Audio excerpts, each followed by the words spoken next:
Are we really just going to sit here and pretend that email marketing isn't one of the most important parts of your business? We are? Oh. Okay. For everyone else though, the data tells us that there are 4.3 billion, with a B, email users worldwide. With literally more than half of the planet using email, your business can't afford to not have an email marketing strategy. And unlike those social media platforms with their confusing features and constantly changing algorithm, and no one liking your posts for whatever reason, email marketing is relatively straightforward. What's up? I'm Jamal from HubSpot. In this video, I'm going to teach you the basics of email marketing, setting you up with a foundation for success that can last for years. If you find this useful, be sure to like this video and subscribe to the HubSpot YouTube channel. So, how do you become a master email marketer? Put simply, it's divided into 3 steps. 1, build your list. 2, maintain the health of that list. And 3, email that list with valuable content every time. Let's start by building your list. When building your email list, there's really one rule and one rule only, and that's never buy or rent a list. And actually, there are more rules, but let's just focus on that one for now. Buying or renting an email list can lead to low open rates, bad brand appearance, and even hefty fines from privacy protection agencies. So what should you do to build up a quality email list? Well, here at HubSpot, we built our email list by producing free ebooks that users discovered when searching for topics like Introduction to Data Visualization or How to Become an Influencer. Maybe you can offer a free trial of your service or an online seminar or other experience. Whatever you offer, it needs to be something valuable enough to convince users to part with their personal email information. In addition to the landing page, most websites will let you place a pop-up to collect email. Set one to appear after the user has spent some time on your site, which indicates that they're receiving value and might be open to more information. And if your business involves online ordering, make sure customers are prompted to opt into your email list when making a purchase. Why is it important that users opt in?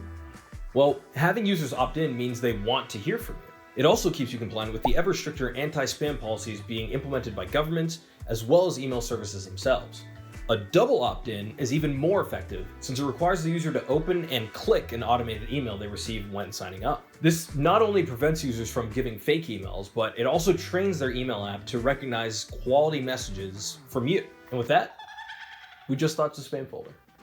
Way to go. How you go about building your email list will set the stage for future success, but just as important is how you maintain your list. This means periodically scrubbing your email list to remove emails that bounce or addresses that never open your emails. A good rule of thumb is to scrub your list every 6 to 12 months. You might be wondering, what's the harm in emailing people who don't open them, right? Like, why can't I should be able to do that, right? Well, another metric that email algorithms use to determine if something is spam is the engagement ratio. The more you send emails that never get open, the more likely the email services will eventually categorize your emails as spam.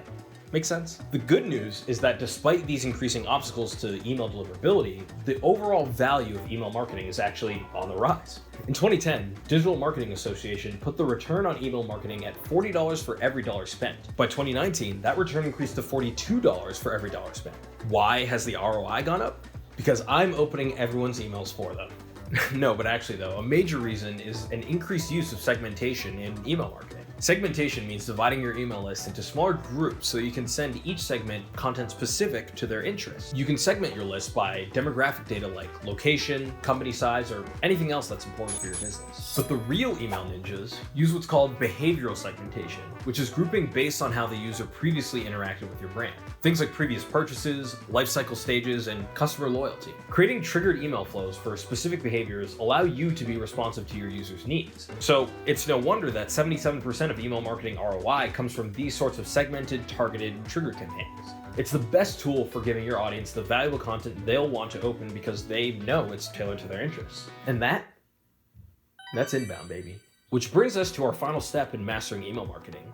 Send valuable emails. The average office worker receives around 120 emails per day. That is many. Out of that 120, 40 are important business emails that require response. That leaves 80 other emails vying for attention. The only way to stand out is by having a super clickbait title for the subject line. That's a real tip. You should do that. No, the only actual way is to stand out by offering something your subscribers want to click on because it somehow improves their lives. Think about a company like OpenTable, who uses subscribers' past behavior to offer useful discounts or recommend new restaurants. Or Spotify, who send regular emails notifying users of new music by artists they follow. These are great examples of valuable emails that subscribers want to receive and are happy to open. One more useful tip. Whenever you're recommending something to your subscriber, be sure to remind them of the activity that triggered the recommendation. That way, they associate the good feeling of the previous experience with the new one you're offering.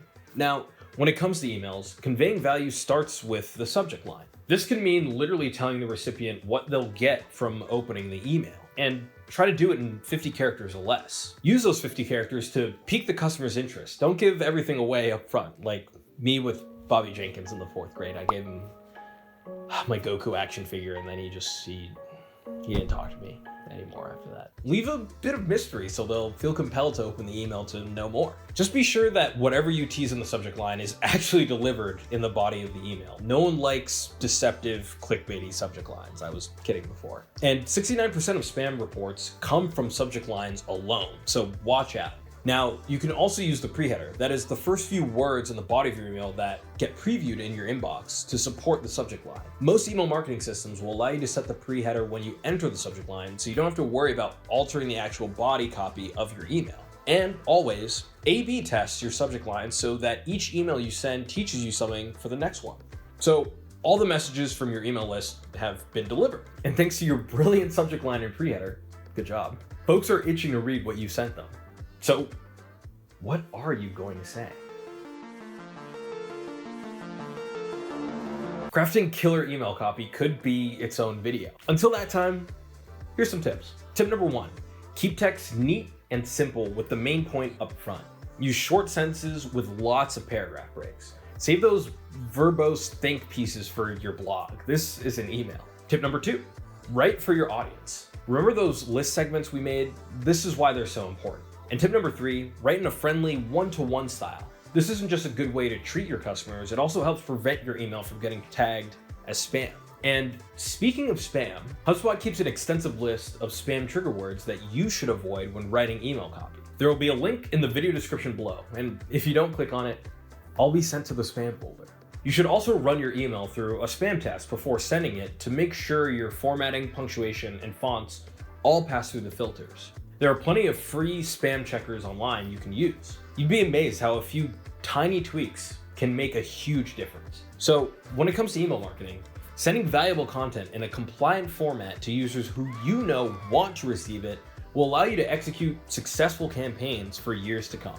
Happy emailing. I'm off to the spam folder. Which, I don't know why that's like my I messed up sound, but it is, and we're rolling with it.